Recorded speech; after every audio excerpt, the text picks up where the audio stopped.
Boa noite, turma boa. Que bom estar aqui de novo com vocês. Mais uma live aqui na bodega. Hoje, mais um encontro super especial com uma pessoa muitíssimo especial que a turma toda adora. Nossa amiga Elza Mariana atendeu o meu convite para vir aqui conversar com a gente. Vai ser um papo muito legal, muito construtivo. Eu vou apanhar um pouco da Elza, historiadora aqui, para deixar alguns conceitos claros. A nossa militância tem muita gente chegando, tem muita gente de áreas diversas, tem gente que não fez uma faculdade onde o ensino, a parte básica voltada para o conhecimento mais humanista, ou mais social, ou mais conceitual das teorias sociais, não foi tão enfatizado, então não tem conhecimento mesmo, porque não teve a oportunidade de estudar. E tem algumas coisas que eu gostaria muito de deixar claro, porque hoje nós fazemos parte, eu faço parte do PDT. O PDT não é um partido revolucionário, o PDT é um partido reformista, e tem algumas coisas que a gente tem que entender de onde é que vem, algumas diferenças. Então, ninguém melhor do que Elza para a gente conversar aqui. Elza, eu tenho certeza que vai ser super didática na fala dela, ela é professora. Então, e as próprias colocações dela, que já acompanha ela nas postagens, sabe que o jeito que ela se coloca é muito claro, muito simples. Eu tenho certeza que todo mundo vai adorar. Então, Elza, seja bem-vinda aqui à bodega. Como eu te falei, a bodega é um espaço, o canal é meu, mas a bodega é nossa. Então, aqui, eu queria que você se sentisse à vontade, como se você estivéssemos num café ou numa mesa de um bar, ali tomando uma cerveja, um café, conversando entre amigos. Aqui a intenção não é que seja uma palestra, não é que seja nenhum assunto pronto e acabado, sabe? É mais para sentar, para conversar mesmo com os amigos. Lógico que eu sei que é a parte que você realmente sabe, tem conhecimento em profundidade, então a gente vai ouvir. Eu sou, inclusive, estou inclusive nessa posição de aprender. Mas, assim, fica super à vontade, tá? Com tudo que aconteceu por aqui hoje. Mais uma vez, assim, gratidão mesmo, de coração, por você ter aceitado o meu convite. Eu que agradeço, Maura.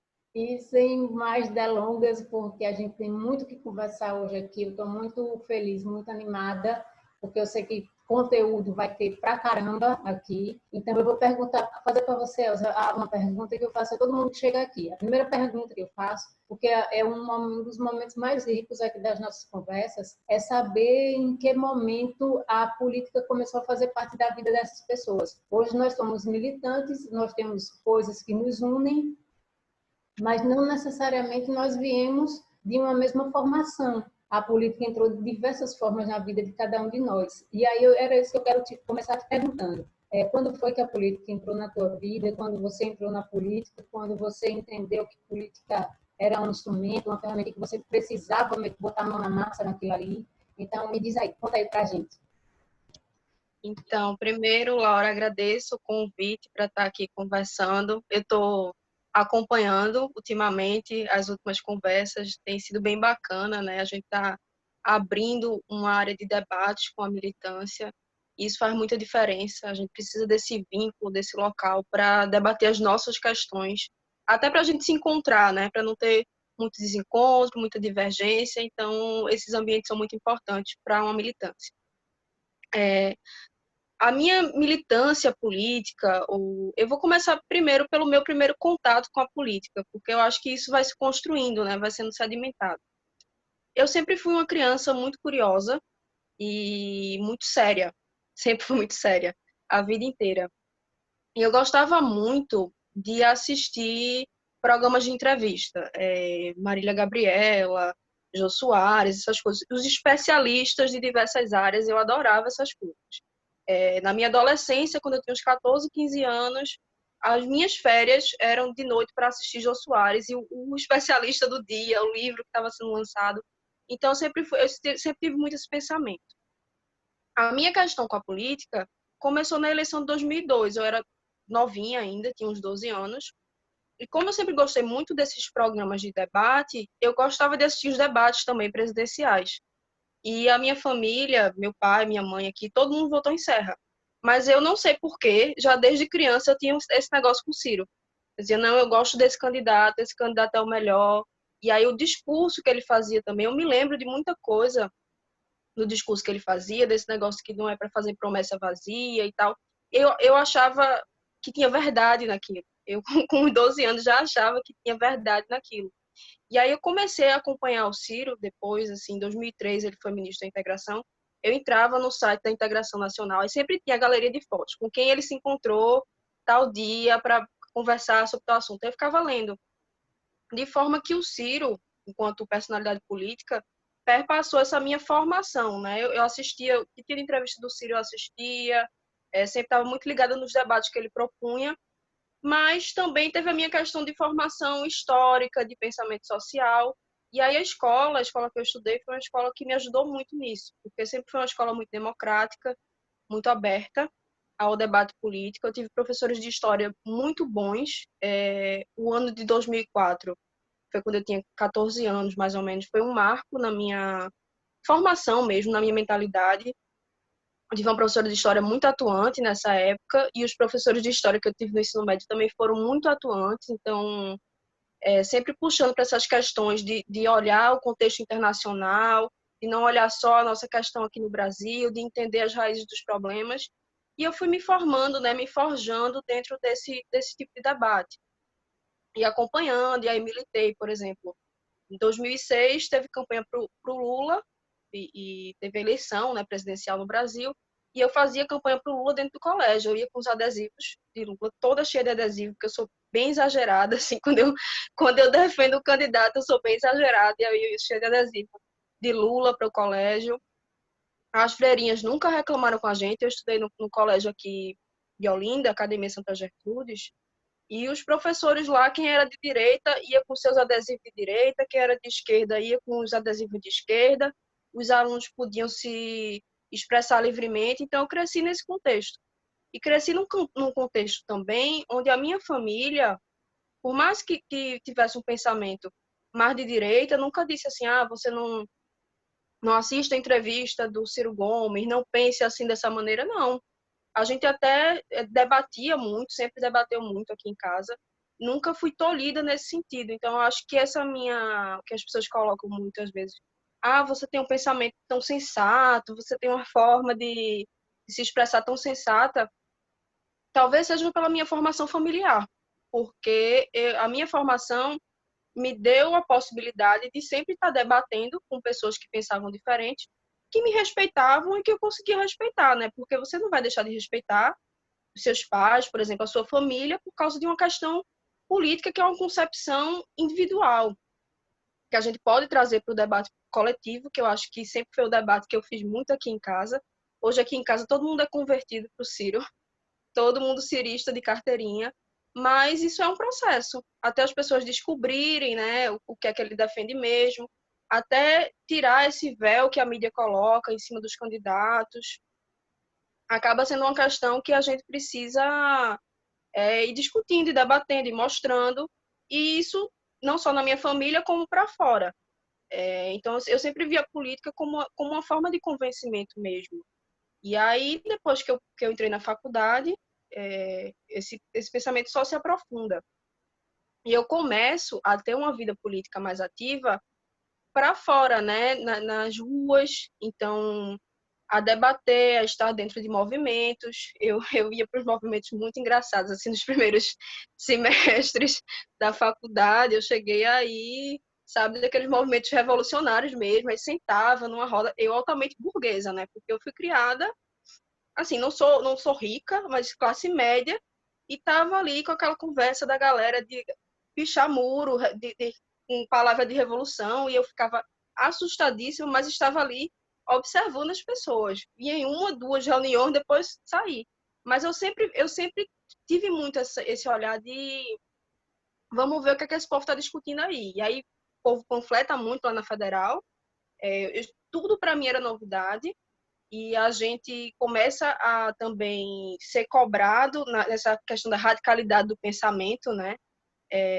A universidade não tem essa questão de doutrinação, como muitos falam, mas tem sim esses militantes de movimentos já organizados também, até de alguns partidos que são grandes, que ficam na universidade tentando puxar as pessoas para dentro de uma corrente política. E eu fui dessas pessoas que tentava fazer, na minha época, eu tentei fazer uma autogestão no DA de História.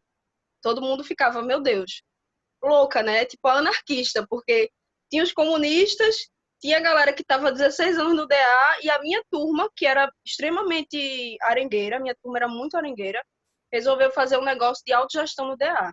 Concorreu, ninguém votou, não ganhou nada, obviamente. Ninguém acreditava em autogestão, né? E faz sentido, faz total sentido, dentro de uma estrutura política tão organizada. Mas eu sou dessas pessoas que já fui olhando diversos tipos de pensamento, a autogestão, a ideia realmente da radicalidade. Eu não tenho muito trava para debater. Confesso que dentro das minhas leituras, dentro da minha formação ideológica, eu tenho um pouquinho de questão com essa direita raivosa, né? Com essa direita extremista. Mas eu acho que a gente está no debate para tentar convencer mesmo. E aí, se a gente não entra para convencer, as outras pessoas vão lá e convencem quem precisa estar do nosso lado. Então, a minha formação foi muito essa. E aí, a questão dos movimentos tem um se reconhecer também dentro de uma pauta, né? Que aí vem muito essa coisa que se fala hoje do identitarismo, enfim, e de como essas pautas de gênero, de raça estão dentro do debate e a forma como elas são colocadas. Eu queria fazer um adendo para falar sobre isso, porque eu acho que existe uma certa confusão entre a tática do movimento e a importância do movimento em si. E como é que a gente faz para juntar essas duas coisas, né? Que é o mais importante. Então, a gente tinha, eu, pelo menos, quando entrei na universidade, comecei a ter um contato muito maior com essa ideia de pensadoras feministas, de movimentos feministas. Cheguei a participar de formações feministas, até depois mesmo da faculdade, dentro desses movimentos, dentro de partidos de esquerda, né, ou ditos de esquerda. Eu tive todo esse contato dentro de sindicato. Na época da minha graduação, que foi uma coisa que eu esqueci de falar, eu fiz extensão dentro de sindicato, fiz extensão dentro do Sindicato dos Metalúrgicos e fiz extensão dentro do Sindicato dos Metroviários aqui em Pernambuco, organizando arquivo, rememorando a história, né? E aí eu sempre tive também essa ligação com a questão política propriamente dita, de como funcionava um sindicato, que era uma coisa que eu tinha uma certa aversão também a esse negócio de sindicato, porque aqui em casa também sempre teve, como todo mundo foi de direita, e a minha formação de esquerda era leitura, eu também não tinha ideia desse papel do sindicato, que era o sindicato, às vezes tem uma visão muito negativa e de fato, alguns contribuem muito para isso, e aí foi uma maneira que eu tive também de ter esse contato. Mas aí, uma coisa que eu acho interessante, dentro da minha formação, que eu me vejo hoje com 30 anos, e da formação que eu vejo de outras garotas, por exemplo, né, meninas que estão no colégio, e eu sendo professora, eu tenho esse contato, é uma aproximação cada vez maior desse tipo de pauta. Então, como é que esse pensamento fragmentado a respeito de política, e aí eu vou colocar fragmentado e depois eu vou aprofundar em outro ponto, mas como é que esse pensamento fragmentado no entorno da política, né, influencia ou está presente na formação dessas meninas, por exemplo, e desses meninos que aí estão sendo pautados pelas discussões do meio ambiente, né, estão sendo pautados pela discussão do feminismo, sempre com aquele viés liberal de uma igualdade que a gente não sabe muito como é que vai chegar essa igualdade. E aí o fator político e a atuação política é extremamente importante dentro desse processo, e não só levantar a bandeira, né, que é o que muitos têm feito. A gente vê essa pauta sendo muito popularizada, por exemplo, no meio de artistas, na televisão, sempre tem no Jornal Nacional, aí tem a Maju, aí teve uma rodada também que os apresentadores negros do Jornal Nacional, mas aí o que é que isso modifica nessa estrutura, né? A gente tem essa discussão da representatividade, quando ela importa, e quais as ferramentas que ela utiliza para mover outras pessoas dessa estrutura racista, por exemplo. E na estrutura feminista, a mesma coisa. Eu não vou votar numa candidata mulher só porque ela é mulher. Vou votar numa candidata mulher que tenha pautas e que pense sobre as questões da mulher, sobre as questões do país. E a mesma coisa nos candidatos homens. Eu busco essa igualdade nos candidatos que eu vejo se colocarem. E aí eu acho que o debate acaba ficando muito complicado nesse sentido, quando a gente vê as coisas sendo colocadas de maneiras superficiais, quando a discussão não se aprofunda. Você pensa no movimento feminista como um movimento, por exemplo, que está na internet levantando hashtag, isso não é movimento feminista, isso é uma militância espontânea, assim como eu convido também as pessoas que militam pelo Ciro na internet a colocar esse debate em outros contextos. Não digo nem se filiar ao PDT, mas eu acho que se filiar ao PDT é interessante. Mas não falo nem de se filiar ao PDT. É trazer a palavra do Ciro, né, para a sua entidade de classe, para os ambientes que você está. Porque enquanto a gente está debatendo num ambiente que todo mundo está, ok, levantando aquela hashtag e achando legal, isso é massa, isso impulsiona. Mas como é que esse pensamento circula? Como é que esse pensamento sai dessa bolha, né? É você tendo essa participação, é você mostrando, ó, tem esse candidato aqui, já viu o que é que Ciro Gomes está falando? E aí não é Ciro Gomes também só por ser Ciro Gomes, mas é todo o projeto e toda a ideia, e você saber colocar de maneira oportuna o nome dele no debate. Porque não é, a gente pensa que é muito assim, você todo dia compartilhar coisa do Ciro, todo dia que eu estou compartilhando coisa do Ciro, mas é compartilhar a coisa do Ciro e ter o time de chegar com a solução quando a pessoa te apresenta o problema, entendeu? Ah, gente, eu tô pensando aqui, olha, esses políticos são tudo corrupto. Não tem um que funcione. A gente não tá meio complicado com esses políticos brasileiros. Aí você chega, ó, não, peraí, tem um aqui, Ciro Gomes, mas não é só por isso que ele é bom, não. Ele é bom por isso, isso, isso, isso. Aí você começa a despertar de uma maneira meio espontânea o interesse da pessoa. E às vezes até sem colocar o nome do candidato. Você apresenta as ideias e a pessoa vai concordando com você. Ah, isso seria bom. Sabe quem fez isso? Ciro Gomes fez isso no Ceará. E aí a pessoa faz, opa, mas quem é Ciro Gomes, né? Vou saber quem é. E esse processo do convencimento político e da tática política, eu acho que tem que estar envolvido em todo tipo de movimento. Seja uma questão partidária ou seja uma questão de movimento social. Eu diferencio esses dois aspectos porque são diferentes mesmo. Um pretende estruturar um projeto para concorrer a algo e nesse local de onde você está, você fazer pelas pessoas, seja vereança, prefeitura, governo do estado, presidência da república, enfim, os deputados, senadores. E o outro aspecto é um movimento que pode dialogar com esses partidos, mas que não deve estar submetido aos partidos, entendeu? Porque eles precisam ter autonomia de, no momento que eles verem que a pessoa está dizendo, ó, ele não está querendo aprovar isso aqui, o partido também não está querendo aprovar isso aqui, eu quero que essa pessoa se posicione. E aí o movimento vai lá e ele espontaneamente ele vai fazer essa pressão. As pessoas pensam que a eleição do Ciro ou de qualquer outra pessoa é o que vai resolver, mas não é. Não é. É a participação política, porque tanto o Ciro quanto as outras pessoas, elas não são infalíveis e elas não estão dentro de toda a concepção e discussão do que é essa sociedade, de como essa sociedade se movimenta.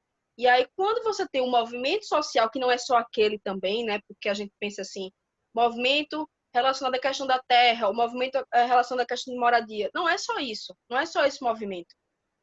São diversos movimentos que estão fervilhando ali naquela sociedade. E é claro que a pessoa que está concorrendo a um cargo eletivo sempre vai ser controversa. No que a gente olha pela ótica de todos os movimentos. É impossível você fazer um projeto que vá agregar todas essas visões. É impossível, né? E aí a gente chega no debate que a gente quer, que é, a gente hoje tem, na nossa militância, e, enfim, outros partidos deveriam ter, a gente tem um projeto. E esse projeto ele é muito colocado em contraponto a essas determinadas pautas.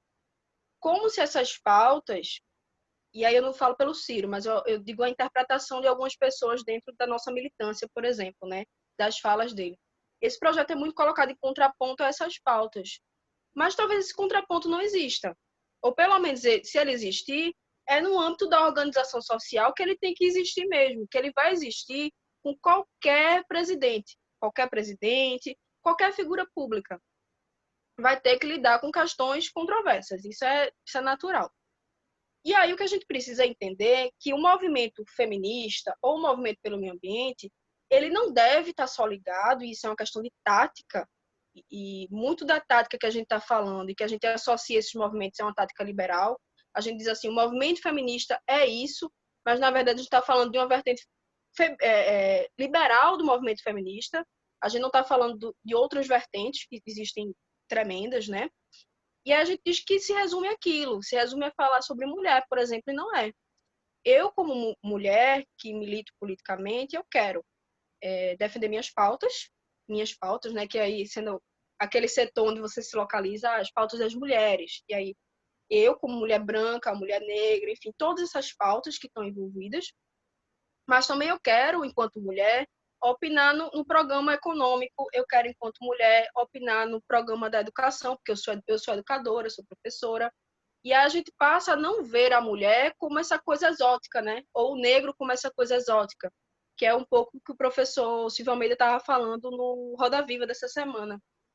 Só chamam os negros para falar sobre racismo, mas aí o cara é um intelectual de mão cheia, um advogado e professor universitário, e as pessoas só colocam ele nesse local de falar sobre raça, de falar sobre o racismo. Não é isso que a gente quer. Não é essa representatividade que a gente quer. A gente quer que essas pessoas possam falar sobre essa vivência e sobre o que elas passaram, mas a gente precisa ouvir, principalmente, para se sensibilizar do quanto é importante no nosso projeto de país que também existam mecanismos que contemplem essas pessoas. A gente pode falar e deve falar pelo que atinge a maioria. Então, eu posso ser um militante feminista que estou falando de renda e emprego, e isso não é incompatível, isso é perfeitamente compatível.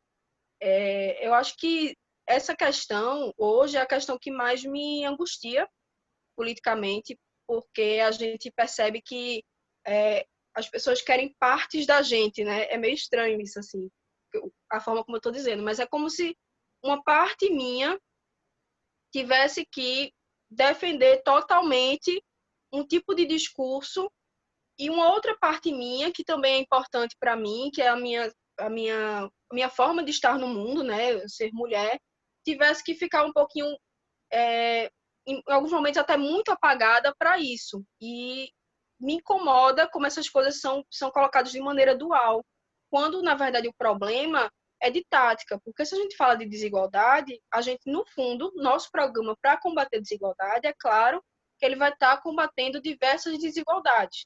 E aí cabe a quem faz esse tipo de observação também, como se fosse dual, pensar nesse ponto, e cabe a gente também a não ficar espizinhando a cada palavrinha também, entendeu?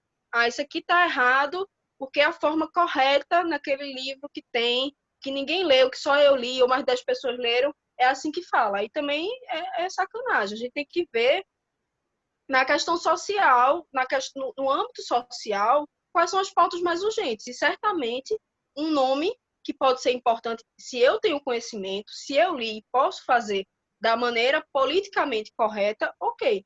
Mas se esse conhecimento não chegou para mim, ou se eu tenho outras questões, que o povo brasileiro tem muitas questões muito urgentes, gente, assim, para estar ligado também à forma politicamente correta de tudo. Isso aí é uma coisa que a gente, que não tem problema, começa a ver.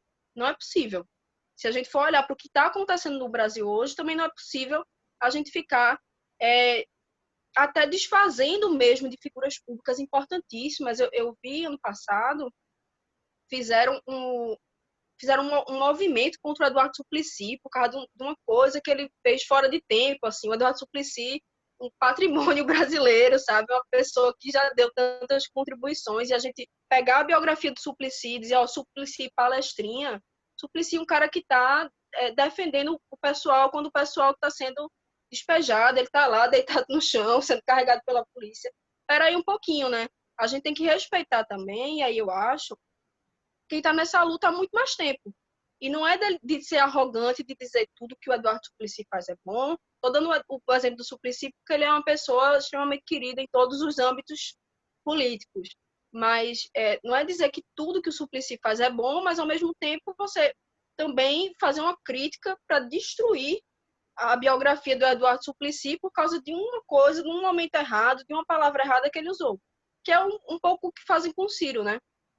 A gente pega um negócio não sei quantos anos atrás e fica falando, parece que a pessoa é o diabo encarnado na Terra, quando, na verdade, a gente está olhando só para um pontinho minúsculo e com aquele movimento de não perdoar, de não dar à pessoa a oportunidade de aprender. Isso eu acho errado. Eu acho que a gente, de movimento nenhum, nem no PDT, nem fora do PDT, nem em movimento social nenhum, a gente deve ser tão intransigente a ponto de não permitir as pessoas aprenderem. E a gente saber que a gente tem o que aprender também com essas pessoas. Falta um pouquinho de humildade entre todas as partes envolvidas.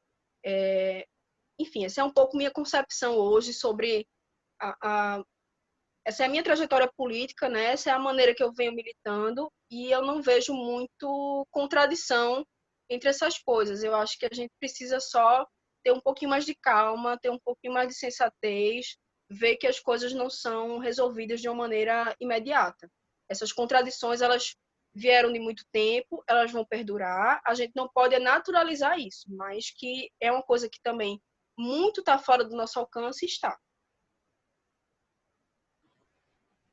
Eu tenho refletido muito, sabe, sobre o tribunal da internet, o quanto, de forma geral, nós somos apressados em julgar e condenar, porque não é só julgar, é julgar e condenar, sabe? Então, essas coisas que acontecem, assim, tudo bem, por exemplo, que o Suplicy, que o Ciro, são pessoas extremamente vividas dentro da política, etc. e tal, e que a gente imagina que já tendem a não se passar para nenhum deslize, nenhum escorrego. E eu já, inclusive, escutei muitas vezes de Ciro ele dizendo, olha, eu venho de uma geração onde, assim, por décadas, e eu não sou da geração de Ciro, eu sou, acho que duas depois, ou uma depois da de Ciro, onde determinados preconceitos, onde determinadas condutas eram totalmente aceitáveis, né? Piadinha com quem era gay, com quem, sabe? Ou aquelas brincadeirazinhas que não são brincadeiras, né? Aquela perversão de estar xingando o outro e tal, e não sei o quê.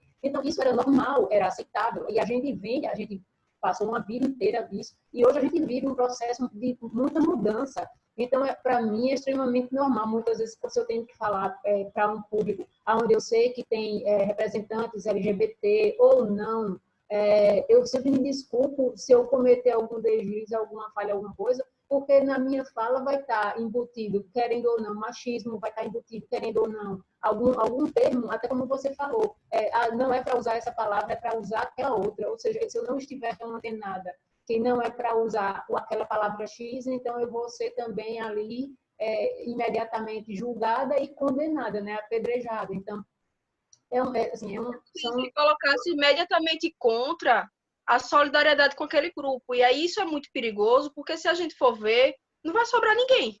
Não sobra ninguém. Até dentro do próprio movimento, essas contradições de termos, por exemplo, de formas, existem. Né? Porque o movimento tem corrente. Há algum tempo, eu queria ter feito aqui no canal, que a ideia do canal meu é falar sobre direitos e política. E eu queria fazer um vídeo, era um tema que eu achei muito interessante, e eu fui conversar foi logo quando o nome social começou a poder ser parte de documentos, então como era que podia mudar aquilo ali, e eu fui conversar com um amigo que eu digo que ele é meu consultor para os assuntos das causas LGBT e todas as letras, por isso, sabe? E tal. E a gente conversou bastante e ele me disse, olha, agora você tenha cuidado com como você fala e o que você fala, porque embora a mensagem era uma coisa super simples, não era nenhuma discussão, nada polêmico, não, sabe? Dependendo da forma que você fala, ou que você se coloque, então vão dizer que você não tem lugar de fala, que você pode sofrer como se fosse uma onda contra uma coisa que você estava fazendo simplesmente porque você não é desse grupo, não é que vai acontecer, mas ele me alertou isso, sabe?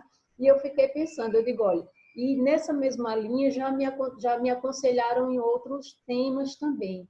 E aí, às vezes, eu fico achando ruim, sabe? Eu gostaria, assim, sou simpatizante da causa LGBT, sou simpatizante. Lógico que a gente vai deixar de apoiar, né? Mas aquela história do lugar de fala, eu digo, olha, eu tenho que me aprofundar mais nisso, em conhecer, em conversar com mais pessoas, até mesmo para sedimentar a minha ideia, se eu devo ou não, sabe? Ou como eu devo chegar, mas eu não gosto de chegar muito assim, pisando em casca de ovo, não, porque eu sou muito atabalhoada e eu vou quebrar os ovos todos, se eu quiser em ovos, sabe?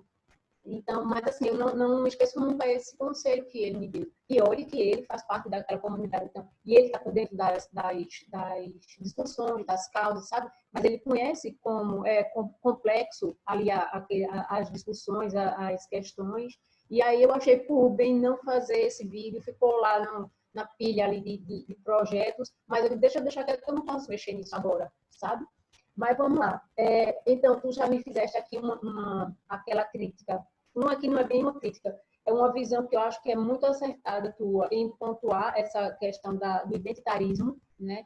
É uma coisa que a gente sim precisa conversar, a gente precisa discutir, precisa conhecer. Eu já vou até fazer um convite aqui, vou fazer aqui na live, que é para tu não poder me dizer não.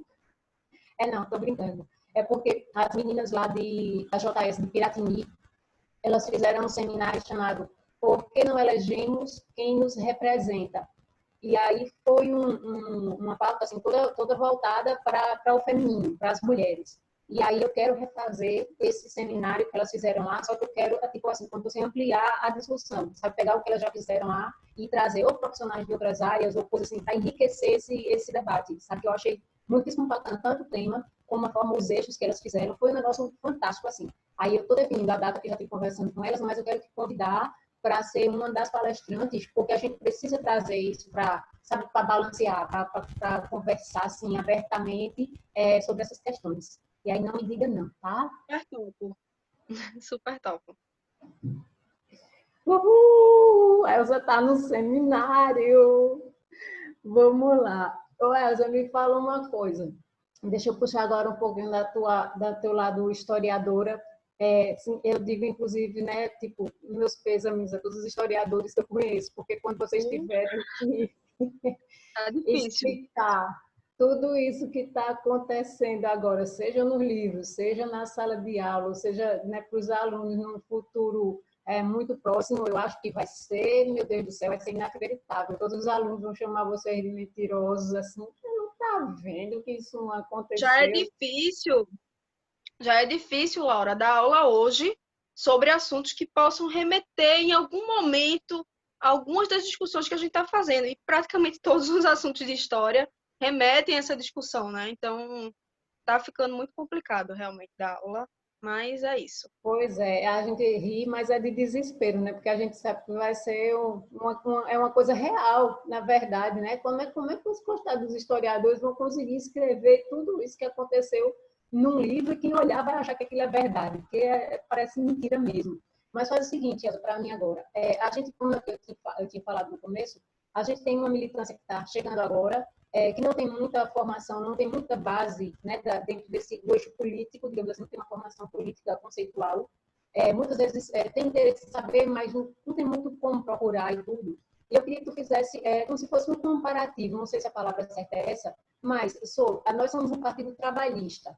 Então, qual é a diferença do trabalhismo, do socialismo, do comunismo? Se o socialismo que existe dentro da sigla do PDT, na faixa nossa atenção, um partido socialista, é o socialista que remete, que seria, digamos que, um passo antes da implantação do comunismo. Se, por exemplo, quando Ciro for eleito, ou se o empresário tem que ter medo de que amanhã Ciro vai lá tomar a empresa dele, ou seu Zé do Cachorro Quente, se ele deve ter medo de que mais cedo ou mais tarde o governo vai tomar o carrinho de cachorro quente, de que ele não vai poder ser dono de mais nada. Como é que funciona isso? Porque as pessoas têm um medo do comunismo. Eu sei, porque eu já estudei um pouco, que ninguém conhece que é o conceito de comunismo, né? Que dirá de socialismo e muito menos de trabalhismo, porque trabalhismo nem eu que estudei, que li um pouquinho, conhecia até chegar no PDT e até ir procurar pelas minhas pernas fontes de informação. Então, deixa eu trazer um tanto do teu lado historiadora e faz aí para a gente esse traçado, por favor. Então, é uma questão complexa, porque a maioria das pessoas, mesmo quando passam por essa educação tradicional, né, formal, existe uma série de preconceitos em torno de muitas temáticas. Não é de hoje. A gente sabe que tem pessoas, por exemplo, que têm avós que têm trauma do fantasma do comunismo, tem medo do comunismo, né? Essa coisa. Um primeiro ponto que eu tenho que falar, como uma pessoa que é estudiosa dessa questão do comunismo, porque a minha dissertação é sobre o Partido Comunista aqui em Pernambuco, é que isso também é algo socialmente fabricado, né? Esse medo do comunismo não é algo que surge espontaneamente na sociedade. É um tipo de espantalho político que é feito para que as pessoas tenham medo. Dito isso, vamos tentar entender o que são essas teorias. Bom, ao longo do século XIX, essas teorias vão se formando. A gente tem, eu vou citar duas revoluções, né, vamos dizer assim, europeias, mas a gente poderia falar de outras partes do mundo. Estou meio eurocentrada aqui, mas é para a gente entender e para ser acessível ao que muitas pessoas têm como conhecimento também. A gente tem a Revolução Francesa, por exemplo, no final do século XVIII, que vai mudar e que vai nos dar os parâmetros do que a gente tem como referência política hoje, mais ou menos, né? Não é da mesma forma, mas a gente tem uma tentativa de olhar, quando a gente olha para a Revolução Francesa, a gente vê a esquerda e a direita e como se fosse um centro ali. Todo mundo remete muito a essa época, remete às declarações dos direitos do homem, do cidadão, né? Toda uma base dos direitos humanos, que também não começa ali, mas que tem muita ligação histórica da forma que a gente conhece hoje com isso. E aí, é claro, que a gente começa a ver, antes mesmo desse processo, a gente teve a Revolução Gloriosa, que foi na Inglaterra, onde as bases dessa diferenciação dos modos de trabalho, dessa questão do trabalhador que agora vai para a fábrica, dos cercamentos, da propriedade privada, ela vai se formando. E essa ideia, ela mais ou menos, ela vem das duas tradições, da inglesa e da francesa, dessa concepção política e dessa concepção também de relação material com o trabalho, que é a base do pensamento trabalhista, é a base do pensamento comunista, e eu acredito que todas as teorias modernas políticas tentam dar uma solução para a questão do trabalho, porque hoje a gente vê nosso trabalho tem um valor, e aí Karl Marx ele vai ser a pessoa, né, o pensador, que vai falar sobre essa questão do valor do nosso trabalho, da divisão do trabalho, e vai começar a analisar esse aspecto na sociedade inglesa. E a sociedade inglesa vai ter diversos movimentos de trabalhadores mesmos, organizados, para tentar reverter e para ter uma certa representação política dentro desse processo. A gente tem dois movimentos. Um é o movimento ludista, que é bem no começo dessa revolução industrial, que tenta quebrar essa máquina como símbolo da... Ele entende essa máquina como símbolo da repressão dele, ele quebra a máquina. Então, se você for estudar ludismo, de uma forma bem superficial, você vai entender como um movimento de pessoas que estavam ali quebrando as máquinas, mas era uma forma de resistência, né? Era uma forma de resistência, era uma forma de impedir que os outros que estavam trabalhando lá também furassem essa greve. Era meio que uma consciência ali da exploração. A gente tem em Marx e trabalhadores marxistas uma ideia de dois níveis de consciência: a consciência de exploração e a consciência de classe.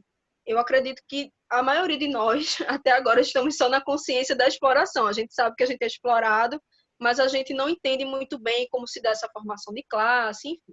Esses são conceitos muito importantes para todas as teorias políticas que se formam no século XIX. E aí cada uma vai dar uma solução. A social-democracia, por exemplo, que vem dessa vertente, ela tenta dar uma versão mais reformista, né? Tenta trazer ali, entendendo esses aspectos, não colocar no ponto de vista da radicalidade de que só uma ditadura do proletariado que resolveria esse problema. Acabar com propriedade privada, enfim, dar um fim a toda essa sociedade que estava se formando, de organização sindical, de tudo isso. E aí um desses movimentos que eu destaco muito aqui é o movimento cartista. O cartismo ele é um movimento desses trabalhadores que também já estavam dentro do contexto da Revolução Industrial e vão tentar se organizar, vão escrever a Carta do Povo, e essa Carta do Povo, ela pede representação. Eles querem ter representação na Câmara Inglesa. Então, eles querem estar presentes lá e poderem, como trabalhadores, colocarem suas pautas. O trabalhismo que a gente conhece, é claro que a gente tem uma outra situação aqui no Brasil, né? Eu estou falando de uma coisa muito, muito anterior, mas o trabalhismo que a gente conhece vem daí. Vem da representação dessas pautas dos trabalhadores, como que juridicamente, politicamente, a gente consegue ter ganhos nessa questão. Como é que o nosso trabalho ele traz ganhos sociais, seja no desenvolvimento do país e seja também preservando os direitos dos trabalhadores.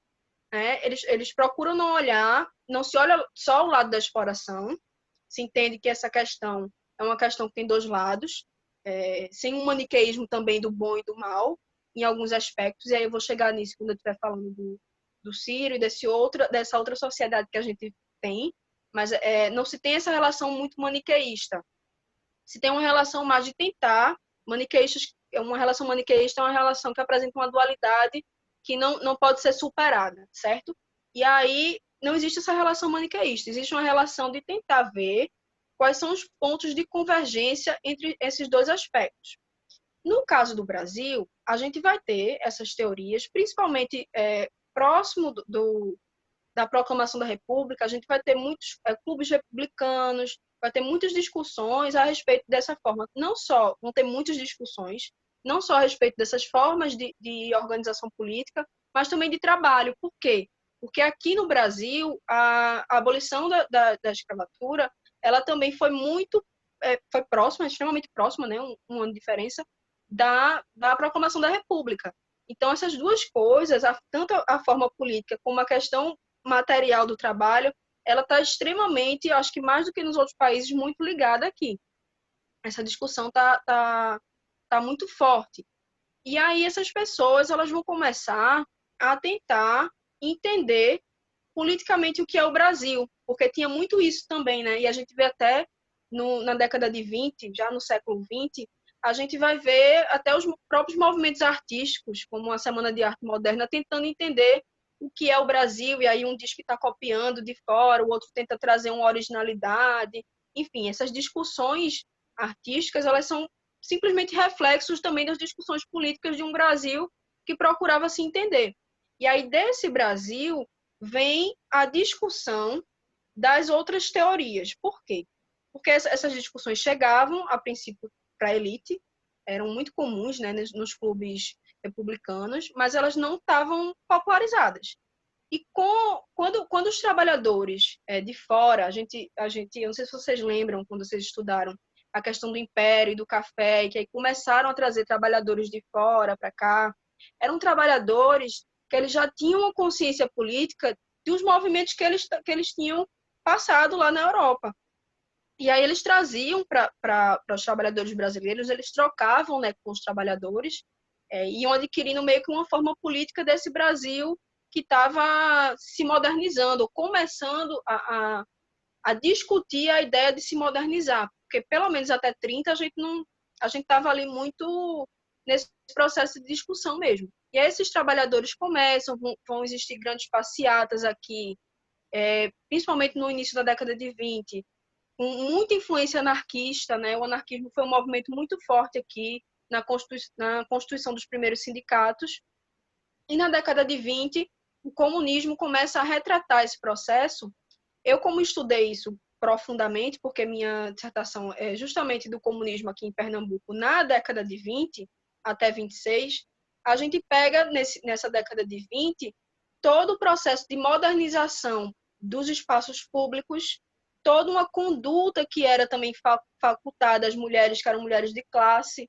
Então, assim, o cinema, né, a nova moda, todo esse contexto cultural, ao mesmo tempo que esses trabalhadores que tinham saído da abolição da escravatura estavam ali desordenados nesse espaço público. Alguns vão para a disciplina da fábrica trabalhar, e aí vem uma série de leis, por exemplo, de obrigação de trabalho, como as leis de vadiagem, que vão tentar tirar esse trabalhador que está no espaço público vendendo, por exemplo, uma senhora negra que tinha ex-escrava, né, ou descendente de escravo, que estava ali vendendo um doce na praça, ela vai ser disciplinada a ir para a fábrica. E aí eles vão começar a colocar as leis de vadiagem, são o direito com o Estado, né, empurrando esse trabalhador para a fábrica. Ó, tu tem que ir para a fábrica, que a gente precisa se modernizar, enfim. toda essa discussão começa a ser feita. E os trabalhadores, por sua vez, começam a se organizar. Em 22 vai ter início, né, o Partido Comunista Brasileiro, que hoje também é uma briga do PCB com o PCdoB para ver de quem é a sigla. Isso aí, na minha dissertação, era uma loucura, porque um me dizia que era o PCB, outro dizia que era o PCdoB. Eu digo, peraí, eu vou botar uma nota de rodapé dizendo que um diz que é um e outro diz que é outro, porque não adianta ficar discutindo quem é o herdeiro do Partido Comunista de 22. Mas antes desse Partido Comunista, tinha sido formado, teve uma tentativa de formação em 19, que era uma formação praticamente de todos os integrantes anarquistas. E a maioria dos representantes de 22 também eram anarquistas. Então era uma confusão, porque a maioria, sério mesmo, assim, é engraçado a gente estudando isso, a maioria não tinha sequer lido o Manifesto Comunista. E eram, pelo menos os representantes de Recife, eles eram advindos da Faculdade de Direito, mas eles não tinham tido contato ainda, porque o Manifesto Comunista não tinha sido traduzido. Quem traduziu foi Otávio Brandão, em 24 ou 26, então o partido já estava andando ali. Mas o que é que acontece, né? Desalongando essa história. O Partido Comunista, ele começa com uma imagem, que é a imagem que o comunismo deveria ter, né, no resto do mundo, que é a seguinte: eles entendem a atuação parlamentar ou a disputa de eleições como uma farsa. Isso é uma farsa porque está dentro de um sistema capitalista, não deveria nem existir. Quando eles se aprofundam na realidade do Brasil, eles percebem a necessidade de desenvolver, por incrível que pareça, o capitalismo aqui. Eles dizem, não, a gente não vai conseguir fazer isso nesse país, porque esse país não desenvolveu sequer o capitalismo. Não passou nem por uma reforma agrária, não passou por nada, tem que desenvolver. É o que eles chamam do etapismo, que é essa ideia que você colocou para tentar entender se o socialismo seria uma etapa do comunismo ou não. O que eles entendem por etapismo é isso, é você desenvolver o país, ter uma concepção estratégica de país e, a partir dessa concepção, você ter uma ditadura proletária, ter uma ditadura de trabalhadores. Por que eu estou falando isso? Porque eu acho que na concepção e na tentativa de entender o país, os comunistas brasileiros até que têm alguma semelhança com os trabalhistas, né? Vamos tentar fazer um projeto, colocar alguma coisa em prática. Eles têm essa visão um pouco de longo prazo, que eu acho que isso é interessante da gente perceber no trabalhismo e na tradição trabalhista também. Mas o que é que difere? Karl Marx, quando fez o Manifesto Comunista, ele diz assim, termina lá, né? Trabalhadores do mundo, univos. Então, ele entende que o movimento comunista é um movimento internacionalista. Embora existam discussões, a Revolução Russa é uma prova disso, que é toda uma discussão em torno fica só na Rússia ou tenta tomar todos os países. É uma discussão muito grande. Mas a ideia que eles têm é que essa revolução é uma revolução internacionalista, então ela tem que acontecer em todos os países. Não é algo só do meu país. Por isso que a gente não pode nem dizer, nem entender a China como comunista, por exemplo, né? Mas não vou entrar nesse debate, que é um debate muito espinhoso. Enfim. E aí o trabalhismo, ele vem justamente desse processo que ocorre com a transformação a partir da década de 30. A Revolução de 30 no Brasil, que se chama de revolução mesmo, que a gente em história chama revolução, algo que traz transformações econômicas, sociais, jurídicas. A gente não chama qualquer coisa de revolução. As pessoas até confundem às vezes, mas no caso da Revolução de 30, ela é unanimidade para todas as pessoas que pesquisam e gostando ou não de vagas, entendendo ou não o processo, elas entendem essa questão como uma revolução, porque ela trouxe diversas modificações para o Brasil. O Brasil foi outro a partir de 30. E é daí que vem a nossa tradição trabalhista, né? Do trabalhismo brasileiro, dessa ideia de modernização, dessa ideia de dar outra opção ao país também de atividade econômica, dessa ideia cultural de tentar entender esse Brasil. Vargas, com todas as questões também que se possa falar de problemáticas da persona política dele, ele foi uma pessoa que incentivou muito essa questão da cultura, essa questão das leis trabalhistas, o voto das mulheres, enfim. Tem toda uma série de questões que vem de uma tradição trabalhista. E aí o nosso pensamento do socialismo moreno, a ideia do PDT, não é uma revolução de simplesmente tirar os representantes políticos, acabar com eleições e colocar uma pessoa que é o iluminado do partido de vanguarda, do partido comunista, né? Não. E fazer essa diferenciação. O que a gente quer é construir, né? Crescer junto com a classe trabalhadora, e aí eu acho que tem essas questões em comum, crescer com a classe trabalhadora e permitir que esses representantes que a gente elege estejam de acordo com as demandas dessa classe, entendam as demandas dessa classe, e entender as demandas dessa classe, gente, aí vem até para aquela discussão que a gente estava tendo do identitarismo, de tudo e tal, é entender quem é esse trabalhador e em qual setor esse trabalhador está alocado. Então, é você ter uma ideia de país.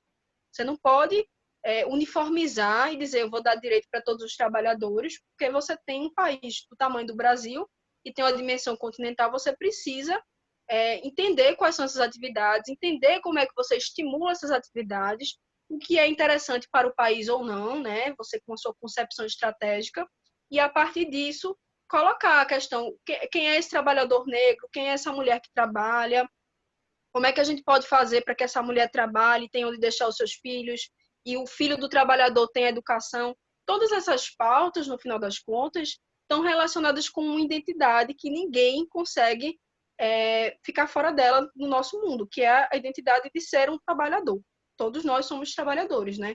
Ninguém, eu acho que se você não for filho de alguém que tenha, de um rentista, um barão de bucho cheio, você vai ter que trabalhar. Você vai ter que escolher uma profissão, seja um trabalho braçal, seja um trabalho intelectual, você vai estar tendo que trabalhar.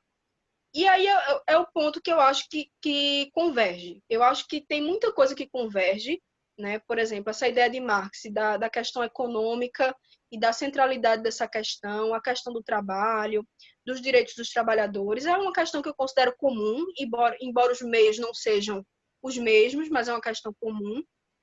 Mas o PDT, ou a concepção de trabalhismo que a gente tem, que é baseado também nessa solidariedade cristã, é baseado, sim, nessa representatividade. Brizola deu espaço para movimento negro, para movimento indígena, né? A gente tem o partido de Abdias Nascimento, é o partido de Juruna, enfim, na Carta de Lisboa estão todos esses preceitos que a gente...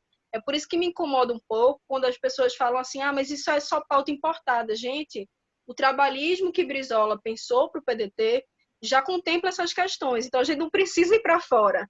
A gente tem que entender, dentro do nosso projeto, o local, né, dessas pessoas, enfim, como é que a gente pode melhorar isso. Quando o Brizola olha para a criança e para a questão da educação, a gente não precisa olhar para fora, dos modelos de fora. A gente já tem modelos tão bem-sucedidos, né? Tem toda a experiência de Brizola no Rio de Janeiro, tem Sobral como experiência, a gente não precisa estar olhando para fora, porque a nossa educação também, o nosso currículo, deve se estruturar com a ideia que nós temos do nosso país. Aí vem a questão da soberania e da questão de você não estar atrelado também totalmente ao conhecimento do outro. Você tem que ter o conhecimento sobre as discussões de fora, que aí é uma coisa que talvez o comunismo não tenha, porque você tem que ter uma ditadura, você tem um ambiente onde você não pode, por exemplo, garantir as liberdades individuais, porque você não pode ir contra o governo, então vai manifestar contra o governo, não pode. No comunismo não pode. No socialismo, nesse socialismo que se baseia na democracia, você pode ir para a rua fazer uma manifestação, mesmo que essa sua manifestação não seja uma manifestação, vamos dizer assim, que agrade ao governante do dia. Você pode fazer isso dentro dos limites também constitucionais, de respeito a esse sistema de valores, né? Não é o respeito à pessoa que está ali ocupando aquele posto, mas é o sistema de valores, é o sistema de valores democrático. E na democracia a gente consegue isso. Na democracia a gente consegue atender as pautas dessas maiorias, pensando numa melhoria do trabalho, ao mesmo tempo que a gente também consegue resguardar os direitos das minorias, que é coisa que em muitas ditaduras também não se consegue. A gente tem as pessoas que buscam muito esse debate, né, mais específico, a gente tem uma série de problemáticas dentro de um Estado comunista, por exemplo, com relação a essas questões. E aí é onde vem essa diferença. O trabalhismo, ele não se dissocia do empresariado. em nenhum momento. Você perguntou do projeto de Ciro, eu vou entrar nessa questão do projeto de Ciro. Ciro ninguém vai precisar fechar as empresas, certo? Inclusive as pequenas empresas, elas têm que ser muito incentivadas, as grandes também, mas as pequenas têm que ser muito incentivadas, porque elas geram muito emprego, e emprego em locais, às vezes, onde não tem mesmo outra saída. Mas uma discussão que eu acho muito interessante, Laura, colocar aqui, é que eu vejo muitas pessoas demonizando uma parte do discurso do Ciro de tal maneira, dizendo assim, o Ciro fala que o agronegócio paga a conta do Brasil, mas eu sou contra o agronegócio, porque o agronegócio tem uma série de questões problemáticas e tal, e tal, e tal. Mas essas mesmas pessoas, são pessoas que apoiaram governos que se diziam de esquerda e em nenhum momento pensaram em desenvolver outro tipo de atividade para o Brasil. Então, quando o Ciro chega com todos os complexos dele, os complexos industrial da saúde, complexo industrial da defesa e tal, essas pessoas em nenhum momento pensaram que o Brasil não deveria ficar na mão de um só tipo de atividade, né? Que o Brasil não deveria estar ocupando esse local na divisão internacional do trabalho, que é um pensamento de Marx também, porque os países que estão na periferia do capitalismo, que não conseguem se desenvolver, né, de ter esse pensamento próprio, eles viram simplesmente exportadores de matéria-prima e de mão de obra. E aí, quando eu falo mão de obra, até mão de obra intelectual, porque se você for ver os melhores cérebros do Brasil, muitos estão fora, porque não tem espaço aqui, porque não se investe na ciência, porque não se investe na universidade. Então, falar que a gente é a favor da universidade e da ciência é muito fácil falar assim da boca para fora. Mas a gente pensar que essas coisas são dadas um passo após o outro, e que a gente precisa também não só dar o acesso, como permitir que essas pessoas tenham protagonismo dentro desse sistema, que elas atuem dentro do país, é muito mais complicado. Isso só acontece se tem um projeto. E aí, voltando à questão do empresário, que tem um pouco a ver com isso, a gente não tem nada contra o empresário, né? A gente só é a favor de uma política, por exemplo, mais progressiva, que seja mais socialmente justa, que existe um ganho social nessa questão do trabalho, não seja só a questão da exploração, mas que existe um ganho social, que se respeitem as leis trabalhistas, né? E que essas leis elas tenham, que as pessoas que julgam essas questões, elas tenham autonomia. A gente vê a justiça do trabalho, por exemplo, sendo cada vez mais precarizada. A gente entende a necessidade de modernizar leis. Acho que é justo modernizar, acho que é justo todo mundo sentar e conversar, mas não se pode fazer disso um projeto de destruição da reclamação das pessoas, né? Que as pessoas tenham um ambiente, um local onde elas possam reclamar. E aí o que o Ciro combate, na verdade, não é o empresário. O Ciro, ele é contra, e aí a gente vê muito essas entrevistas dele com o Eduardo Moreira, acho que reparei bem com o Eduardo Moreira, que eles falaram muito sobre isso, que aí eu recomendo, porque eu acho que o pensamento do Eduardo Moreira, em certo sentido, complementa muito do Ciro, e ele tem uma experiência também nessa área, é dizer assim, gente, a gente não pode deixar o país na mão de pessoas que elas não estão sequer investindo em trabalho. Elas estão colocando o dinheiro delas e só lucrando, só tendo renda com base na exploração dos outros, né? Isso é errado. Não é, a gente não tem nada contra uma pessoa que abre um negócio, que gera emprego, que tenta, né, fazer o nome dela, que tenta empreender. Isso é ótimo. Acho que isso é uma coisa que tem crescido no Brasil, essa mentalidade, muito por conta da informalidade também. E a gente sabe que as pessoas precisam de meios para isso, mas eu não acho que a gente tem que desencorajar essas pessoas. Agora, o que a gente precisa é entender que existe um inimigo claro, que é o rentista, que é o tal do barão de bucho cheio. Essa pessoa, ela está formando a cabeça, a cabeça da elite brasileira está sendo formada para fora. Tá? Isso é uma coisa desde a independência da América Latina, eu digo, dos países da América Latina, do próprio Brasil. Existem autores que interpretam essa questão e essas lutas pela independência, e eles já vêm, e principalmente no Brasil, uma elite sendo formada com a cabeça para fora, olhando para os Estados Unidos, olhando para outro país e não entendendo a complexidade do nosso país, e a gente não pode, né? Você tá ganhando ali dinheiro de uma maneira que é errada. Você está especulando e colocando trajetórias de pessoas que estão trabalhando no lixo. É isso que a gente combate, é isso que a gente não quer que aconteça. Que as pessoas não é heresia nenhuma ninguém ser rico, né? É heresia você ser bilionário, trilhardário num país onde a maioria das pessoas ganham muito, muito menos que um salário mínimo. Onde a gente tem a discussão da quantidade de pessoas aí morando no esgoto a céu aberto. Aqui em Recife a gente tem pessoas morando em palafitas. Não é para todo mundo morar numa casa igual, da mesma cor, todo mundo cortar o cabelo da mesma cor, usar a mesma roupa, não ter possibilidade de escolher, não ter possibilidade de ver os programas de televisão que quiser, não. É para que a gente entenda que a questão da igualdade, ou melhor, a questão da desigualdade, é uma questão que precisa ser resolvida no Brasil. E aí a gente tem um adversário claro, que são essas pessoas que especulam com base na exploração dos outros. E essas pessoas estão fora desse projeto. Os empresários não. Os empresários são muito bem-vindos. O PDT, nem o Ciro, nem ninguém tem nada contra a propriedade privada. Eu assisti a live que o Ciro fez com a Juliana Brizola, com o Lupe, né, a respeito dos 16 anos da morte de Brizola. E o Ciro citou lá uma frase de Brizola, que o Brizola dizia que ele não tem nada contra a propriedade privada, ele inclusive quer que todas as pessoas tenham uma. É tão bom que a gente quer que todo mundo tenha uma. Tenha o seu cantinho, tudo certinho, registrado, né? Que tenha que o imposto que a gente paga, que ele seja revertido. Eu acho que a gente acaba também entrando numa conversa muito do que a mídia traz. E acaba sendo uma questão assim, o Estado explora a gente, então o imposto é ruim, o imposto é ruim. Alguns impostos, eles são ruins. Outros, a questão desses impostos é que eles não estão funcionando, não estão sendo revertidos para os sistemas públicos e para essa excelência desses sistemas públicos. Então, a ideia da classe média hoje, o que faz muito a classe média também pender para a direita, é que, na verdade, a classe média está pagando esses impostos, muitas vezes.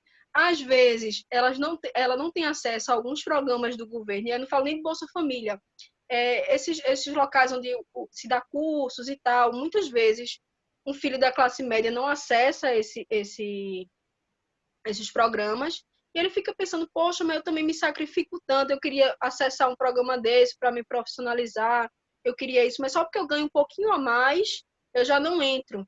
Eu já escutei muito isso, até uma amiga minha uma vez estava comentando comigo que a mãe dela tinha visto algum programa desse do governo aqui, onde você podia fazer hidroginástica e tal, e aí ela disse, poxa, eu queria fazer, vou ver como faz para me matricular, mas pela renda, não é uma pessoa que vive super bem, mas pela renda não podia. E aí ela fica assim, né, triste, poxa, não posso participar disso, não entro nessa questão. E aí vem o sistema público de saúde, que tem muitas coisas positivas, mas que é muito também demonizado na mídia, como as filas e o povo ali e tal, aí todo mundo corre para fazer plano de saúde na classe média, né? As pessoas não querem ficar nessa fila e tal, aí faz plano de saúde. Aí acaba pagando duas vezes pela mesma coisa, sabe? Entende como é essa lógica? Paga pela educação dos filhos, podendo... Na época do meu pai, por exemplo, o ginásio pernambucano era coisa... Os maiores intelectuais de Pernambuco estudaram no ginásio pernambucano. Hoje, a maioria das pessoas que tiverem um filho, e não falo que todas as escolas públicas de Pernambuco são ruins, eu acho que tem escolas de referência que são muito boas, mas todo mundo vai optar por pagar uma escola privada para o seu filho. E aí, todas essas questões e toda essa lógica do que as pessoas vão deixando de lado, eu não estou mais dentro desse serviço, o SUS não é para mim, né? Tem essa ideia que é totalmente estapafúrdia, mas começa a pensar assim, isso aí não é nem discussão minha, porque como se não aproveitassem tudo do SUS, mas isso aqui não é comigo não, porque não associa. E aí eu acho que essa questão da comunicação da gente, do nosso lado, da esquerda, da centro-esquerda, ou dessa concepção mais pública, né, de prestar serviços públicos de qualidade, ela precisa ser democratizada. As pessoas precisam saber para poder entender que elas não são, na verdade, contra o que elas estão falando, elas são a favor de determinados programas, esses programas podem servir a elas também, sem ter esse ruído da questão da mídia, que coloca como uma coisa afastada, e aí a gente, eu não digo a gente especificamente, mas uma parte do nosso grupo demoniza, né? A classe média, a culpa da classe média acha que é rica, mas não é rica, todas essas questões, e também o empresário, todo empresário é ruim, nenhum empresário presta, e a gente do PDT está muito para acolher essas pessoas e entende que o nosso inimigo é outro. O nosso inimigo não é a classe média, pelo contrário, entendeu? Nosso inimigo não é o empresário, mas é o rentista, é o barão. É isso. Falei demais. Não falasse de mais coisíssima nenhuma. É uma conversa aqui que é muito cheia de assunto, é muito rica realmente, e não tem como a gente responder uma pergunta complexa com uma resposta simples, né? Não Pois é. existe resposta fácil para pergunta difícil. Então, eu te dei uma tarefa que você tipo, cumpriu em até um tempo muito curto, que foi traçar esse panorama todinho aí, fazer, né, toda essa comparação assim tão pontuadinha, tão bacana. Que maravilha, sabe? Não falou né, demais coisíssima nenhuma. Pode ficar tranquila quanto a isso. Bom, ninguém vai querer me escutar mais, falando 1 hora aqui sobre o. Mas é que eu Ah, me empolgo, eu não, começo a pensar, eu começo a vir outras coisas na minha cabeça, eu já vou falando. É horrível isso. não, não é horrível, não. Eu não estou achando horrível, eu sei que ninguém vai achar, não, porque a gente precisa realmente disso, entendeu? Da forma que você sintetizou agora, a gente teria que pesquisar muito, procurar muito, coisa que normalmente a gente não tem tempo para fazer, a gente pode até ter interesse, né? Mas normalmente, então, repare, você estudou isso mais do que o suficiente que foi para construir a sua tese. Então, como é que você não domina o assunto, sabe? Então, você tem essa capacidade de sintetizar, porque você já estudou bastante. E aí, como a gente não precisa de uma coisa extremamente aprofundada nesse momento, quem quiser saber mais, vai conversar mais com você, vai puxar mais, etc e tal, mas pelo menos para que a gente tipo, explane assim, de forma sucinta, de uma forma compreensível e tal, para mim está ótimo, eu mesmo estou adorando, senão eu já tinha dito aqui, ei, Elza, peraí, Elza, devagar, Elza e tal, né? Nem te preocupa. Agora, deixa eu te falar, a gente já está chegando aqui na 1 hora que a gente tinha combinado aqui de conversar, o tempo voa, né? Realmente, quando a gente conversa, As perguntas, eu falei 1 hora. mas eram perguntas complexas, não era uma coisa, não era receita de bolo de milho, né? Pelo amor de Deus. É verdade. E aí eu queria que você fizesse o seguinte, a gente está chegando ao finalzinho, aí eu vou te dar vou te pedir para ou deixar uma mensagem aqui de encerramento, para fazer a sua despedida do jeito que você quiser. Pode ser uma mensagem para Ciro, uma mensagem para a militância, uma mensagem para a sua mãe, para o seu pai, para a sua avó. Bom, enfim, fica a teu critério aí. E depois eu volto só para fazer o fechamento aqui, o encerramento e a gente finaliza. Bom, queria agradecer a oportunidade. Como eu disse antes, eu acho que esse espaço é um espaço muito legal, que a gente vai poder aproveitar muito até essas discussões lá na frente, puxar essas discussões que a gente está tendo aqui. Isso é um registro muito bacana. Eu, como historiadora, sou viciada nessas coisas de registrar tudo. Eu acho que a gente tem que fazer isso mesmo. É importante para as pessoas que vão chegando ao longo do tempo saberem que a gente não está oportunisticamente do lado de tal pauta ou tal pauta, mas que a gente já estava fazendo esse debate há um tempo. E é um espaço também onde a gente pode tratar das questões olhando para as pessoas, né? Isso é uma coisa que eu acho muito importante da gente preservar, porque nos ambientes onde a gente milita, eu vejo muito que a gente acaba considerando aquela pessoa um arroba, né? É um arroba. E aí a gente, às vezes, fala coisas que a gente não deveria falar, a gente se emociona muito, a gente atropela alguns processos, a gente não tem calma, porque a sociedade hoje é uma coisa que eu discuto com as minhas amigas há muito tempo.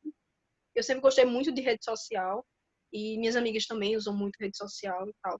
A gente sempre discutiu muito essa rapidez com que as coisas acontecem. E é tão rápido mesmo que não dá nem para você aproveitar alguma coisa, porque no final das contas, passou uma semana, é outro assunto. E você tem que entrar e você tem que estar opinando e você não pode esperar, sabe? Você não pode esperar. Eu acho que a gente tem um papel a cumprir, que é um papel de responsabilidade com as coisas que a gente fala, com a forma que a gente se coloca com relação a outras pessoas, e não digo que todas as vezes a gente vai ser assim, porque vai ter dia que a gente vai pegar o nosso celularzinho e a gente não vai estar muito bem. A gente vai estar meio estressado, a gente vai estar meio chateado e a gente vai arranjar alguma treta. Normal, acontece, e a gente não pode tirar a nossa interação com as pessoas por conta disso, né? Porque acontece mesmo, a gente tem que ser compreensivo. Mas eu acho que eu queria falar para a militância, especificamente nesse momento que a gente está vivendo, é que a gente tem que ter um pouquinho de calma. Tem que ter um pouquinho de calma, a gente tem que deixar o tempo agir, a gente tem que ser coerente tem que ser coerente. Não adianta a gente também estar botando muito posicionamento, mas uns posicionamentos que estão indo ao vento, sabe? Muito posicionamento, muita pressão. A gente tem que deixar as pessoas que têm o conhecimento sobre essas estruturas e sobre o que está por trás disso agir. Porque senão a gente vira massa de manobra na mão de outras pessoas, e isso não é legal. Eu sou a pessoa que mais defende, e vocês podem ver que de vez em quando eu me posiciono assim, 360 graus diferente de algumas pessoas, inclusive até do Ciro. Mas eu acho que a gente precisa ter um pouquinho de racionalidade e aprofundar os nossos motivos sempre para estar se posicionando ou para estar colocando as questões. Eu entendo que ninguém vai ser um cientista social, porque existem características que são de só algumas pessoas. Eu falo muito, Laura, que a gente tem que valorizar os talentos múltiplos da nossa militância, que todo mundo maravilhoso, né? Você fazendo vídeo aí, você tendo essa coragem, que eu acho que é uma coragem. Eu mesma sou, de verdade, assim, eu sou totalmente travada para essas coisas, e aí eu não conseguiria ficar dando conta de gravar com as pessoas e de ter esse trato, né? Porque você vai abordar a pessoa, vai falar, vai dizer, ó, gente, faz aqui um programa comigo, e abordando até pessoas que são políticos já conceituados. Isso é uma questão delicada, e ter essa segurança de, não, eu vou fazer, eu vou conversar. Então, parabéns para você por essa iniciativa. Eu vejo que tem pessoas que trabalham muito bem com essa parte do humor na militância, é muito legal, porque de vez em quando são as pessoas que aliviam o ambiente, de vez em quando colocam faz um meme, faz uma coisa assim, desde que seja uma coisa respeitosa. Eu acho que isso é muito salutar, isso ajuda muito. E tem pessoas que são aquelas pessoas que são mais de bastidores, mas enfim, tem toda uma quantidade de pessoas que se apoiam. Eu acho que a gente não deveria, em momento nenhum, independente de qualquer coisa, até de não apoiar mais o Ciro, porque eu sou muito disso, assim, eu sou muito dessa ideia de que a gente não tem que estar contra a militância de ninguém. Nem a nossa, dentro da nossa concepção, né, de militância, mas também nem para fora. Eu acho que a gente não tem que estar contra a militância de ninguém. Eu entendo a militância política como um ambiente onde as pessoas vão tentar colocar as suas ideias e talvez defender os seus líderes, e algumas coisas são desonestas mesmo, mas com essas pessoas a gente não dialoga, e com o restante eu acho que a gente tem que estar aberto ao diálogo. Porque essas pessoas, às vezes, gente, elas já estão no ponto de encarnar um personagem. Elas não sabem mais, às vezes, por que elas estão defendendo todo dia o Lula na internet. Vou dar um exemplo aqui bem claro. Elas não sabem, não sabem. Elas estão lá e elas estão com uma ideia fixa naquele negócio. A única maneira de você falar com uma pessoa assim, e aí não falo só sobre os militantes do Lula, do Bolsonaro, ou até do Ciro, que sejam assim. A única maneira de você falar com uma pessoa assim é você trazendo um argumento e trazendo acolhimento, porque eu acho que a ideia fixa em si ela é um problema. Eu entendo isso como um problema psicológico. E é uma zona de segurança também que a pessoa tem de estar argumentando ali a partir daquele espaço.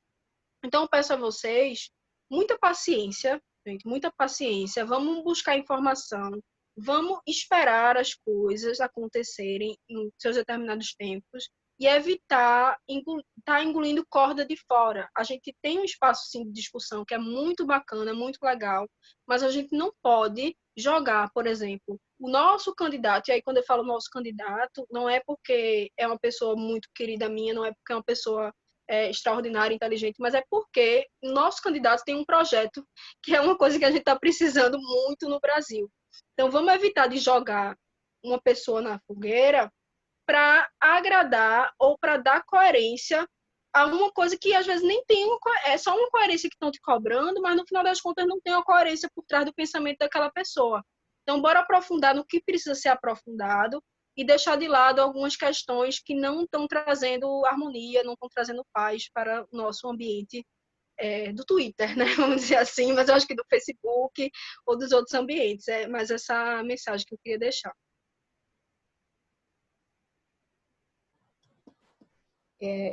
Há alguns dias eu comentei aqui, acho que foi até na minha live inicial com o Rômulo, que foi o psicanalista, como eu notei que houve como se fosse um processo de adoecimento geral, coletivo, da militância, desde a eleição.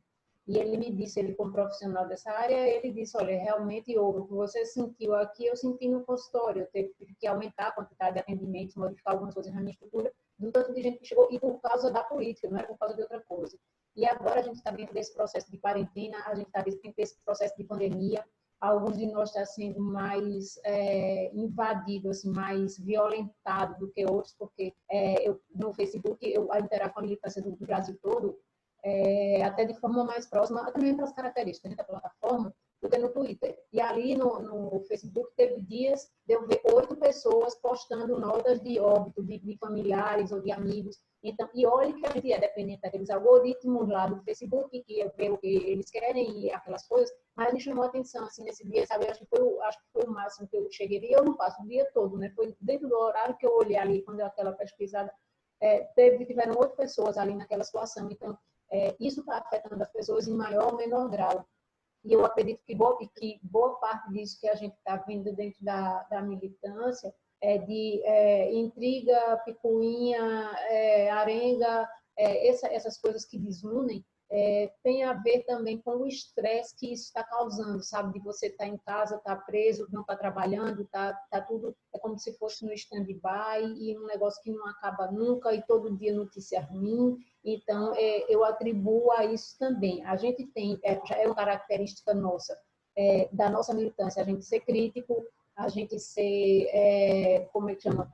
Não é nem só crítico, é um perfil mais questionador, assim, e quer muito ter razão, quer muito que o meu argumento prevaleça sobre o seu e tal. Então, o que nos une é também o que nos afasta muito. Eu acredito que você, em algum momento, já fez essa reflexão também, olhando o próprio comportamento, assim, do contexto geral, né? Se é por uma hashtag que é Ciro 2022 e o outro bota Ciro Presidente 2022. Então, por conta disso, gera tipo uma discussão tremenda se é para usar uma ou a outra. Tipo, isso é um exemplo bobo que eu pensei agora para exemplificar o quanto, assim, questões que, por exemplo, nas outras militâncias por aí, sem dizer nomes, não acontece.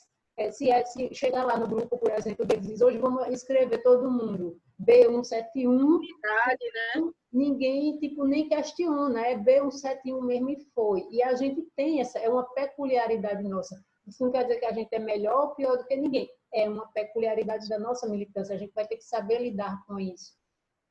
E esse estresse que está acontecendo por fatores externos também continua nos afetando, sabe? Então, às vezes eu fico triste, às vezes eu digo, não, isso vai passar, porque em algum momento a situação de fora vai se equilibrar, porque a gente não pode imaginar que vai ter desequilíbrio para sempre, mas a gente tende, no momento, a achar um equilíbrio. Então, essas picuinhas, essas coisas que eu estou vendo aqui, eu não vou nem dar atenção a isso, tipo, porque vai passar. Então, sabe, abstraio, eu tento abstrair mesmo assim, mas eu tenho observado. E eu, assim, uma das minhas intenções em fazer aqui a bodega, em trazer as pessoas, porque a gente tem muita riqueza, assim como você, brilhante na sua forma de falar, de se expressar, de estudar. Eu acho que é de todo mundo, de todo mundo da militância, cada um dentro da sua, sabe, da sua individualidade tem essa riqueza. Eu digo, então, eu vou trazer, primeiro porque eu realmente gostaria, você e eu, a gente tem a sorte de a gente estar aqui pertinho e a gente pode passar da pandemia, sentar para tomar um café, um chopp, o que for, né? Mas tem gente que está muito longe, está lá no norte, tem gente que está no Mato Grosso, tem gente que está no Rio Grande do Sul, e aí eu digo, bom, é uma coisa que, através da tecnologia, a gente pode, né, sentar para conversar virtualmente, mas vamos trazer, sabe, as coisas assim boas dessa militância para isso, para ser quase, acho que como um arquivo de experiências, de vivências, de coisas para quando a gente quiser se identificar ou se inspirar ou ter um gás de, assim, uma energia, sabe? A gente ter aqui como referência, como referência. Então, eu queria agradecer muito novamente a você, a presença aqui, a conversa nossa, sempre muito rica. Quero que você venha mais vezes, você já, graças a Deus, aceitou o convite para o seminário, estou muito feliz. Deixe-me ver, agradecer a todo mundo que nos assistiu até agora, dizer que aqui o canal é meu, mas a bodega é nossa, né? Como eu já disse a vocês, de toda a militância. Então, está todo mundo sempre convidado aqui, manda mensagem para mim, Laura, quero ir na bodega, a gente ajusta aqui, encontrar um momento, mas eu quero que venha todo mundo, o máximo de gente possível. Eu adorei. O feedback que eu tive de uma coisa que para mim era tão simples foi um show, assim. Então, eu espero muito corresponder um pouquinho, nem que seja assim, ao que vocês esperam. E, assim, muitos beijos para vocês. Lembrem de se inscrever no canal, lembrem de deixar o legal, lembrem de compartilhar o vídeo. Isso ajuda muito a gente aqui, tá joia? Então, um beijo muito grande para vocês, minha militância do meu coração. Tchau, tchau, tchau, tchau, tchau, tchau.